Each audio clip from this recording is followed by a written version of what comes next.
నమస్కారం మిత్రులారా. ఈరోజు మనం ఒక ముఖ్యమైన విషయం మీద చర్చించవలసిన ఆవశ్యకత చాలా ఉంది.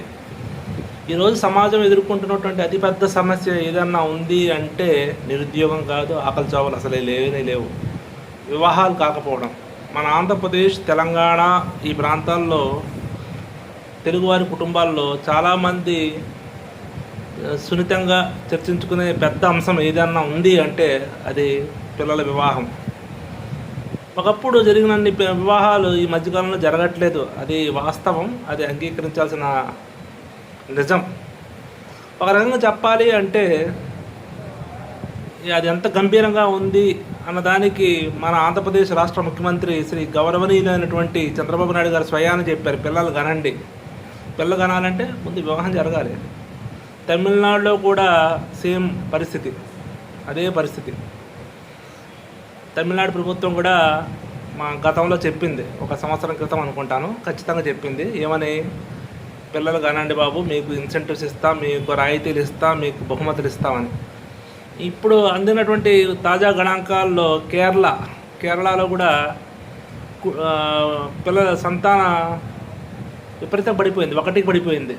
కనీసం 2.2 ఉంటే మన భారత ఆర్థిక వ్యవస్థ సభ్యంగా ఉంటుందని ఆర్థిక విశ్లేషకుల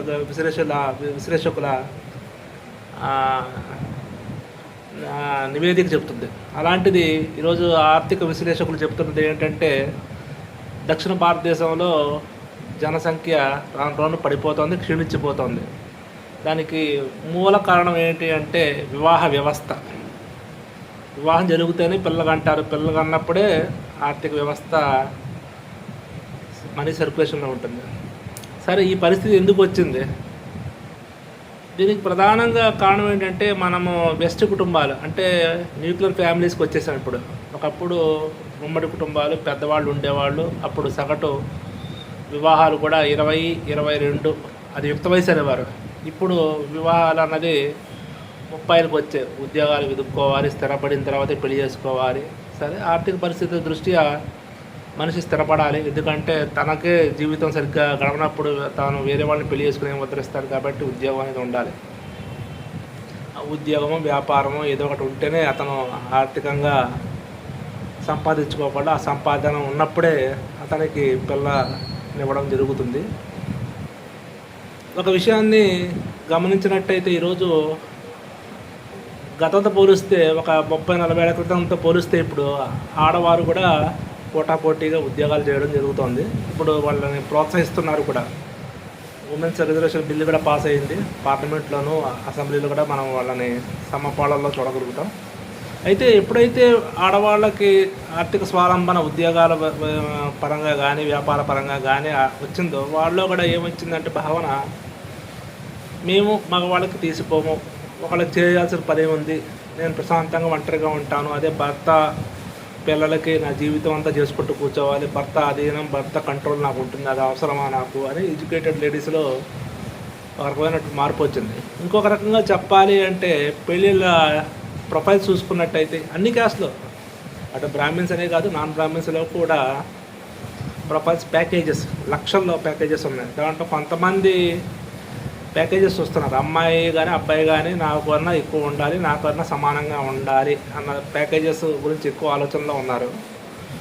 దానివల్ల కూడా ఆ ప్యాకేజెస్ మ్యాచ్ కాలేక చాలా పెళ్ళిళ్ళు కుదరట్లే. ఒకవేళ ప్యాకేజ్ సరిగ్గా మ్యాచ్ అయ్యింది, సరే అమ్మాయితో పోలిస్తే ప్యాకేజ్ బాగానే ఉంది అనుకుంటే అబ్బాయి హైట్ సరిపోవట్లే. అమ్మాయిలు కూడా 1-2 ఆడపిల్లలు ఉండటం వల్ల వాళ్ళు కూడా 5, 6, 5, 7 దాకా పెరుగుతున్నారు ఇప్పుడు హైట్. కాబట్టి వాళ్ళకి అబ్బాయి పొట్టిగా ఉంటే నచ్చట్లేదు, అదే అబ్బాయి లావుగా ఉన్న నచ్చట్లేదు, ఈ అమ్మాయి సన్నగా బాగుందనుకోండి. రకరకాల కారణాలతో పెళ్ళిళ్ళు కుదరకపోవడం అనేది జరుగుతుంది. రంగు, రూపు, రేఖ, హైటు, వెయిట్ అవన్నీ కూడా ఫిజికల్ ఆస్పెక్ట్స్, ఫైనాన్షియల్ ఆస్పెక్ట్స్తో పోలిస్తే.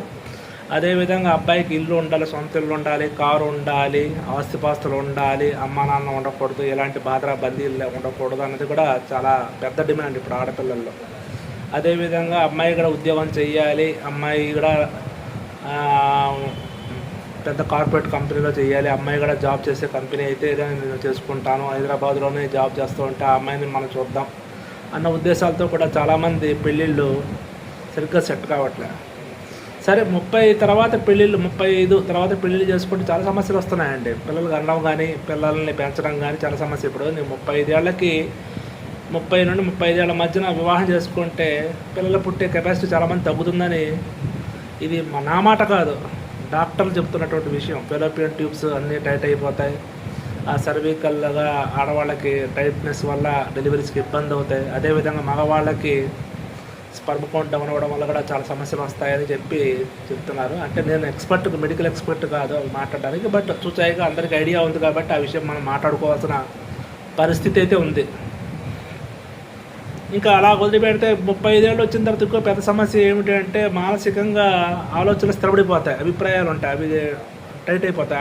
ఆ టైట్ అయినప్పుడు అభిప్రాయాలు ఫ్లెక్సిబిలిటీ తగ్గుతుంది, పక్క వాళ్ళతో అడ్జస్ట్మెంట్ అన్నది అతిపెద్ద సమస్యగా మార్పు చెందుతుంది. సరే, ఇవన్నీ కాకుండా ఇప్పుడు ఏంటంటే సహజీవనాలు అన్నది ఇప్పుడు లేటెస్ట్ కాన్సెప్ట్ అండి. హైదరాబాదు, బెంగళూరు అలాంటి సిటీస్లో చాలా చోట్ల భార్యాభర్తలుగా అద్దెకి ఇల్లు తీసుకుంటున్నారు. ఇల్లు ఇచ్చేవాళ్ళు కూడా భార్యాభర్తలని చెప్పారు కదా, మనకి ఎందుకులే అని చెప్పి మనకు అద్దె వస్తే చాలని చెప్పిస్తున్నారు. అది ఒక రకంగా అది అద్దె ఇచ్చే వాళ్ళది హెడేక్ కాదు, ఇంటి ఓనర్స్ హెడేక్ కాదు, వాళ్ళు వివాహం చేసుకున్నారా లేదా అనేది వాళ్ళకి అద్దె ముఖ్యం. కాకపోతే ఇలాగా లివింగ్ రిలేషన్షిప్స్లో కూడా చాలామంది ఉండటం కూడా వాళ్ళకి భయం వేస్తుంది. పిల్లలు కానాలంటే మనది లివింగ్ రిలేషన్షిప్, దీనికి చట్టబద్ధత ఉందో లేదో, ఎన్నాళ్ళు కలిసి ఉంటామో లేదు, ఎన్నాళ్ళు మనం ట్రావెల్ చేస్తామో. ఇప్పుడు వర్డ్ ఏంటంటే ఇప్పుడు ఆడ మగ మధ్యన చాలా ఫ్రీక్వెంట్గా యూజ్ చేస్తున్న వర్డ్ ట్రావెలింగ్. మన ఇద్దరం కలిసి ఎంత ట్రావెల్ చేస్తాము అంటే 7 అనుబంధాల నుండి కాంట్రాక్ట్ మ్యారేజెస్ నుండి ఇప్పుడు ట్రావెల్ అన్న పదం లేటెస్ట్గా ఫ్లోట్ అవుతుంది. ఆ ట్రావెల్లో ఎన్నాళ్ళు ఉంటాం, థర్డ్ పర్సన్ మనం ఇన్వైట్ చేయగలమా లేదా, మన ఫ్యామిలీ థర్డ్ పర్సన్ అంటే ఐ మీన్ కిడ్స్, పిల్లల్ని మనం ఇన్వైట్ చేయగలమా లేదా అన్నది కూడా అతి పెద్ద సమస్యగా మారింది. దానివల్ల కూడా చాలామంది పోస్ట్ పోన్ చేసేస్తున్నారు. ఇవన్నీ కాకుండా ఇంకొక సమస్య ఏమైందంటే పెళ్ళిళ్ళు జరిగాయి అనుకుందాం, ఉదాహరణకి 100కి ఏదో 5-10 జరుగుతున్నాయి. ఆ 5-10 కూడా నిలబడుతున్నాయి అంటే అవన్నీ దగ్గర డైవర్సల్కి దారి తీస్తున్నాయి. మొన్న ఫ్యామిలీ కోర్టుకి వెళ్తే ఒక పెద్ద ఎగ్జిబిషన్కు లేకపోతే కొత్త సినిమా రిలీజ్ అయినప్పుడు టికెట్ కోసం నిలబడ్డారు వాళ్ళ టర్న్ కోసం. అంతా చిన్న పిల్లలే, అంతా 35-40 మధ్యలో ఉన్న ఆడ మగ అంతా నుంచున్నారు. అటు లాయర్ల చుట్టూ వాళ్ళ జూనియర్ లాయర్లతో ఏదో మంత్రాలు చేసుకుంటూ అక్కడ ఇక్కడ అబ్బాయిలు వాళ్ళంతా కూర్చొని వాళ్ళ పేరెంట్స్ అంతా కూర్చొని ఉన్నారు. చూస్తూ అంటే అబ్బాయి ఎన్ని పెళ్ళిళ్ళు చేసి జరిగినంత ఫాస్ట్గా డైవర్సెస్ టైంలో అనిపిస్తుందన్నమాట. కొత్త జంటల్ని మనం చూడాలనుకుంటే ఈరోజు ఫ్యామిలీ కోర్టులను మనం చూడగలుగుతాం. ఫ్యామిలీ కోర్టు ప్రాంగణంలో మనకు కనపడతాయి కొత్త జంటలు గుంపులుగా డైవర్స్ తీసుకొని విడిపోవడానికి. అది ఒక దౌర్భాగ్యం అనుకోవాలో, దురదృష్టకరమైనటువంటి అంశం అనుకోవాలో అది శ్రోతలే ఆలోచించుకోవాలి. ఇలాంటి పరిస్థితుల్లో వివాహం నిలబడడం అన్నది కత్తి మీద సాములాగా అయిపోయింది. దాంట్లో ఈగోస్ అంటే నీవెంత నేనంతా, నేను తగ్గాలి, నీవెందుకు చేయకూడదు, నీ మాట నేను ఎందుకు వినాలి, నాకు గౌరవం ఇవ్వట్లేదు, ఈ రకమైనటువంటి సర్దుబాట్లు లేక చాలా కుటుంబాలు డైవర్స్కి వెళ్ళటం. అవి సెకండ్ మ్యారేజెస్, థర్డ్ మ్యారేజెస్ కూడా చాలా మ్యాట్రిమోనల్ సైట్స్లో మనం చూడగలుగుతున్నాం. అమ్మాయి సెకండ్ మ్యారేజ్, అబ్బాయి సెకండ్ మ్యారేజ్. ఒకప్పుడు అమ్మాయి డైవర్స్ అయితే భర్త చనిపోతే అది పెద్ద సమస్యగా ఉండేది. వితంతు పునర్వివాహం కోసం ఎంతో కష్టం పడ్డారు విదేశలింగ పంతులు లాంటి వాళ్ళు. ఈరోజు డైవర్స్ రీమ్యారేజెస్ అన్నది సర్వసాధారణ విషయం, దాన్ని ఎవరు పట్టించుకోవట్లేదు. అంత ట్రాన్స్ఫర్మేషన్ వచ్చింది, అంత అభివృద్ధి చెందాం మనం వివాహ వ్యవస్థ విషయంలో.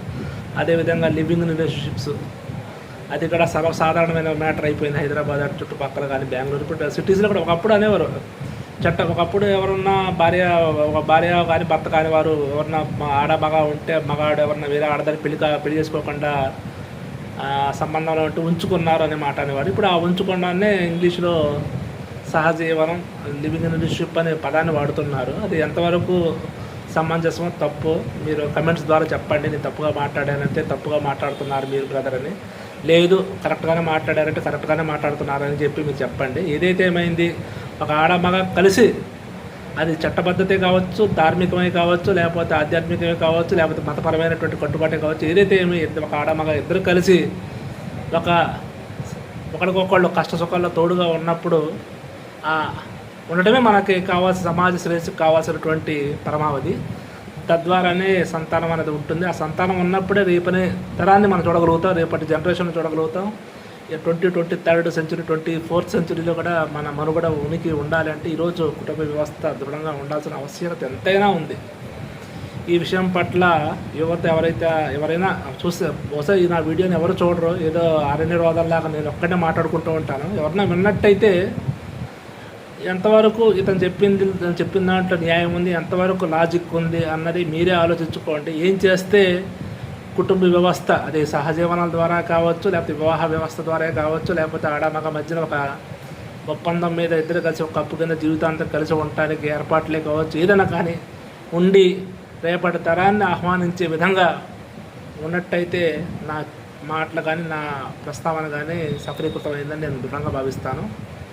మీరు నా విషయంలో నేను చెప్పినటువంటి ఈ అంశాల్లో ఏదన్నా తప్పుగా ఉంటే కమెంట్స్లో ఆ బహుశా నువ్వు తప్పుగా మాట్లాడావు, లేదు నీవు కరెక్ట్గా మాట్లాడావు, ఈ విషయం కలిపింటే జోడించి మాట్లాడింటే ఇంకా బాగుండేది, లేదు ఈ విషయాన్ని నీవు మిస్ అయ్యావు అని నన్ను సర్ది చేసినా బాగుంటుంది. ఎందుకంటే ఎప్పుడైతే చర్చ అన్నది జరుగుతూ ఉంటుందో సమాజంలో ఆలోచన రేకెత్తినప్పుడే మార్పుకి అవకాశం ఉంటుంది.